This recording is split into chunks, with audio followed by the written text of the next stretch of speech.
কোটা পদ্ধতির সংস্কার হওয়া প্রয়োজন। আমার ফ্যামিলিতে মুক্তিযোদ্ধা আছে।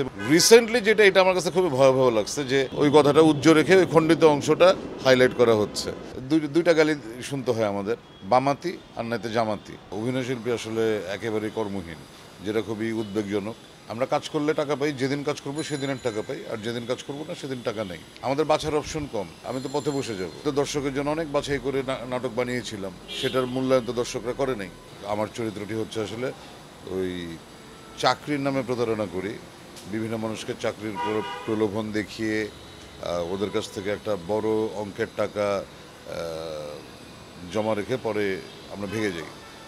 তো এইটার পরিণতিতে বিভিন্ন অঘটন ঘটে এবং পরবর্তীতে একজন আসলে এটা প্রতারকদের ধরার জন্য সে কাজ করে। অভিনয়শিল্পী আসলে একেবারেই কর্মহীন, যেটা খুবই উদ্বেগজনক। দেখেন, ব্যস্ততার ব্যাপারটা আসলে হচ্ছে যে আমরা তো ডে লেবার, আমরা কাজ করলে টাকা পাই, যেদিন কাজ করবো সেদিনের টাকা পাই, আর যেদিন কাজ করবো না সেদিন টাকা নেই। সো আমাদের হয় কি, আমাদের বাছার অপশন কম, যেহেতু ক্যারেক্টার আর্টিস্ট, তার উপর ওভার এজড, তো আমাদের বাছার অপশন কম। বিকজ আমরা আগামীতে কাজও করব, হয়তো বেশি দিন করতে পারবো না। এই সময় এসে আসলে কি বাছাই করব আর কার জন্য বাছাই করব? আমি বাছাই করব কি দর্শকের জন্য? তো ভাই, আমি তো দর্শকের জন্য অনেক বাছাই করে নাটক বানিয়েছিলাম, সেটার মূল্যায়ন তো দর্শকরা করে নাই। আচ্ছা, এখন আমি বাছাই করব স্পন্সরদের জন্য, একই কাহিনী। তা আমি কার জন্য বাছাই করবো? আর এই বাছাইটা করে অ্যাট দ্য এন্ড আমার কী হবে? আমি তো পথে বসে যাব। সো আমার মনে হয় বাছাইয়ের প্রক্রিয়াটা আসলে করার স্টেজে এখন আমরা কেউ নাই।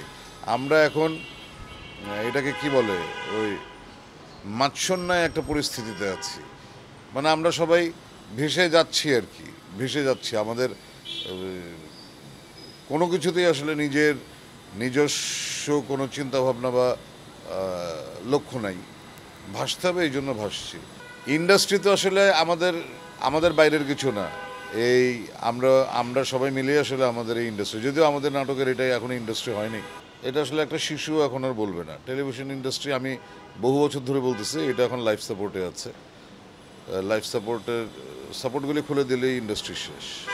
বাংলাদেশে এখন বিতর্কিত প্রশ্নের উত্তরগুলো সব অভিনয় শিল্পীরা দেওয়ার পরে তাদের বয়কটের ডাক ওঠে।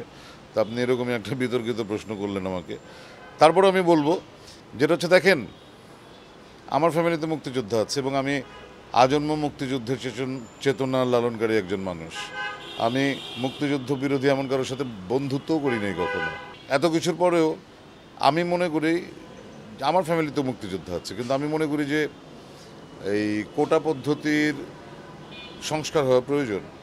কারণ সংস্কার হওয়া দরকার, এটা আমার ব্যক্তিগত অভিমত। এটার পক্ষে বিপক্ষে তো দেখছিনি, সবাই আছে। বাট এটার সাথে আমি আরেকটা বিষয় আমি খুবই চিন্তিত গতকাল থেকে, যেটা হচ্ছে যে আমরা কোনো একটা বিষয়ে মন্তব্য রাখলে সেটা যদি কোনো কথা এটা কোনো একটি নির্দিষ্ট দলের স্বার্থবিরোধী হয়ে যায়, তাহলে সে আমাদের দীর্ঘ বছরগুলার ইতিহাস ভুলে গিয়ে আমাদের সবাইকে দুইটা গালি শুনতে হয় আমাদের, বামাতি আর নাইতে জামাতি। মানে যারা বামদল করতো মুক্তিযুদ্ধের পক্ষে, তারা আমরা সবাই বামাতি আর নাইতে জামাতি। তো এটা একটা ব্যাড কালচার। এই কালচারটা গত 8 বছর ধরে চলছে। তো রিসেন্টলি যেটা এটা আমার কাছে খুবই ভয়াবহ লাগছে যে কোটা আন্দোলনের কে কেন্দ্র করে কেউ বলছে রাজাকার। আমি বলবো না যে প্রধানমন্ত্রী বলছেন, প্রধানমন্ত্রীর বক্তব্যটা আসলে খণ্ডিত করলে মনে হবে যে উনি বলেছেন। প্রধানমন্ত্রীর বক্তব্যটা পুরাটা শুনলে কিন্তু আসলে উনি আন্দোলনকারীদের রাজাকার বলেন না, কিন্তু জনগণ তো লাফাচ্ছে।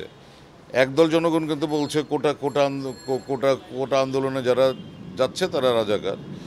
আর খুবই স্বাভাবিকভাবে এটা খুবই আত্মাভিমানের জায়গা থেকে হয়তো আন্দোলনকারীরা সবাই আসলে আমরা দেখেছি যে তারা এখন স্লোগান দিয়ে রাস্তায় নেমেছে যে আমি কে তুমি কে, রাজাকার রাজাকার।